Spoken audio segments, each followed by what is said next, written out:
Assalamualaikum warahmatullahi wabarakatuh.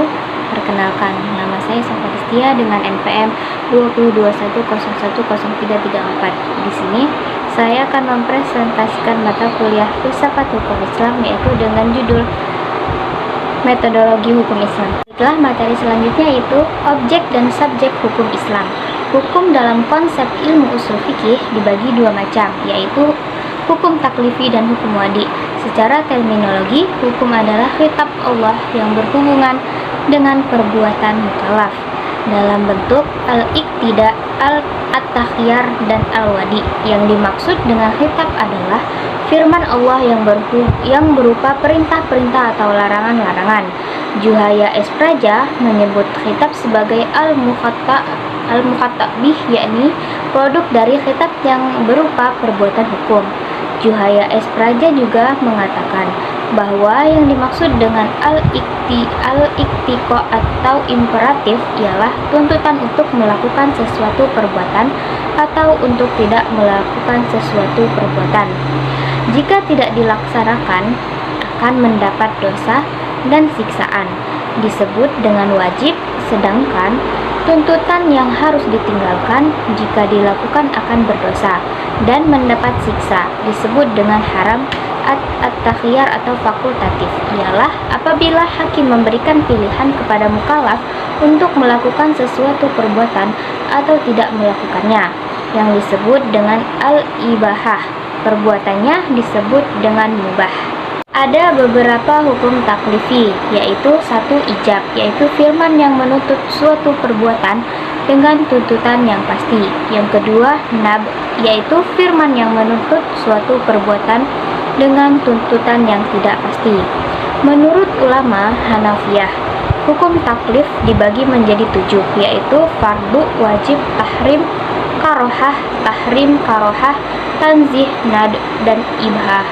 Menurut ulama Hanafiyah, jika suatu perintah didasarkan pada dalil yang pasti, seperti Al-Quran dan hadis mutawatir, perintah itu disebut dengan perintah fardu.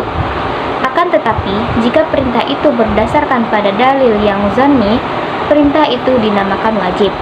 Demikian pula halnya dengan larangan. Jika larangan itu didasarkan pada dalil yang qati, disebut haram. Sebaliknya, jika larangan itu berdasarkan pada dalil yang zanni, maka tergolong pada hukum makruh. 5 atau 7 jenis hukum tersebut dinamakan dengan taklifiyah, yang artinya tuntutan atau memberi beban. Taklifi disebut pula sebagai jenis perbuatan hukum. Hukum wadi ialah firman Allah yang menjadikan sesuatu sebagai sebab adanya yang lain atau musabab, atau sebagai syarat yang lain masyrut, atau sebagai penghalang mani adanya yang lain.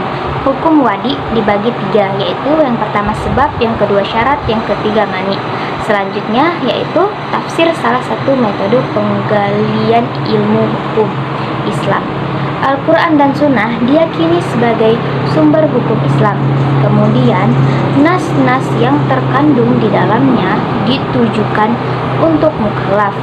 Maka, untuk mempermudah pelaksanaan hukum yang dimaksud, upaya ulama di bidang usul fikih dan bidang fikih mulai menggunakan pendekatan rasio dalam menggali makna dan maksud yang dikandung oleh kedua sumber hukum tersebut.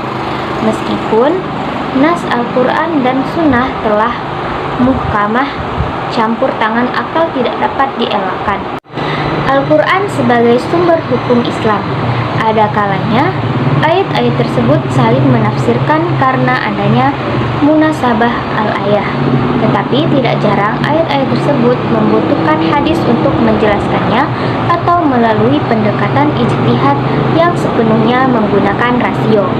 Munasabah al-ayah merupakan cara kerja akal yang ijtihadiyah, karena akal mengupayakan sekuat mungkin untuk mencari dan membentuk paradigma penafsiran tersebut.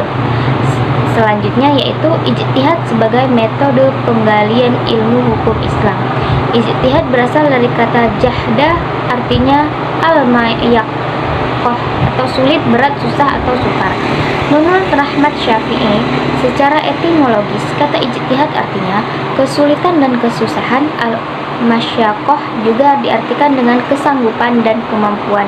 At-tahaqot, kata juhda yang selanjutnya menjadi ijtihad, diartikan sebagai pekerjaan yang dilakukan dengan sungguh-sungguh dan mengerahkan semua tenaga. Ijtihad ialah usaha maksimal untuk mendapatkan sesuatu. Jika tidak sungguh-sungguh, tidak dapat disebut ijtihad, melainkan takrif berpikir biasa dan sederhana. Abdul Wahab Khalaf mendefinisikan ijtihad menurut ulama usul yaitu mengerahkan daya dan kemampuan untuk menghasilkan hukum syara dari dalil-dalil syara yang terperinci. Dari semua definisi tentang ijtihad tersebut di atas dapat disimpulkan bahwa ijtihad itu adalah satu, pengerahan akal pikiran para fuqaha atau usuliyin. Yang kedua, menggunakan akal dengan sungguh-sungguh. Yang ketiga, berkaitan dengan hukum syar'i dan amaliyah. Yang keempat, menggali kandungan hukum syar'i dengan berbagai usaha dan pendekatan. Yang kelima, dalil-dalil yang ada dirinci sedemikian rupa sehingga hilang kezanniannya. Yang keenam, hasil ijtihad berbentuk fikih sehingga mudah untuk diamalkan. Demikian presentasi yang dapat saya sampaikan. Kurang dan lebihnya saya mohon maaf. Wabillahi taufiq wal hidayah. Wassalamualaikum warahmatullahi wabarakatuh.